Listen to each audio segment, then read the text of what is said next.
Mr. President, last week during the Senate recess, I traveled overseas to 4 countries: Ukraine, Turkey, Georgia, and Armenia. It's a lot of ground to cover in 5 days, 4 countries, in a region with considerable history and great challenging issues. Before I go any further on the matter, let me say, for the record, how impressed I am with the men and women who work representing the United States overseas.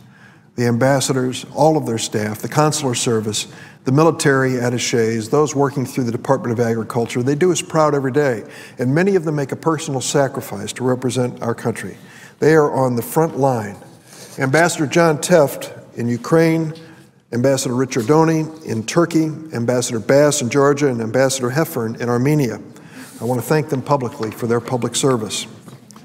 They are a reminder of why the relatively small amount of money we spend on diplomacy makes a big difference in the world.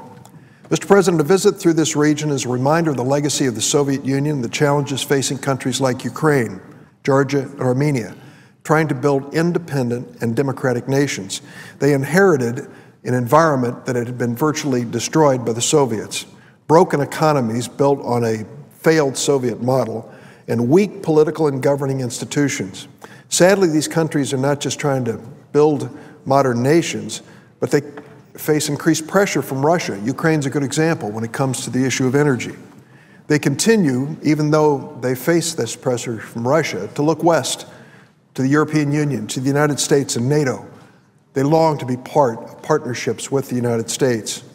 We need to support that relationship, as well as the programs that help them transition away from the Soviet legacy. There isn't enough time to cover all the issues facing all the countries, but I want to mention a few. In Ukraine, there's been a troubling development recently that threatens to overshadow so much of the progress they've made.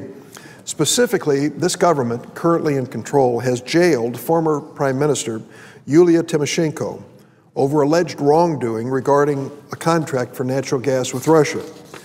Many people have read about her detention and her hunger strike. One need not agree with policy decisions of former politicians, and I am not here to judge whether that contract was sound or not.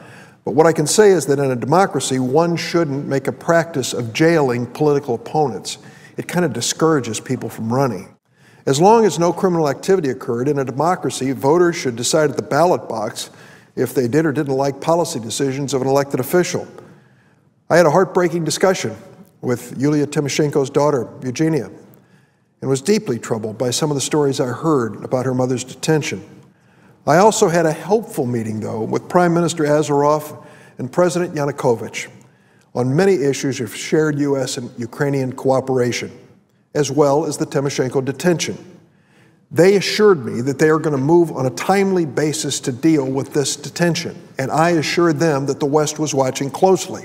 I hope that she will be released from her detention as quickly as possible.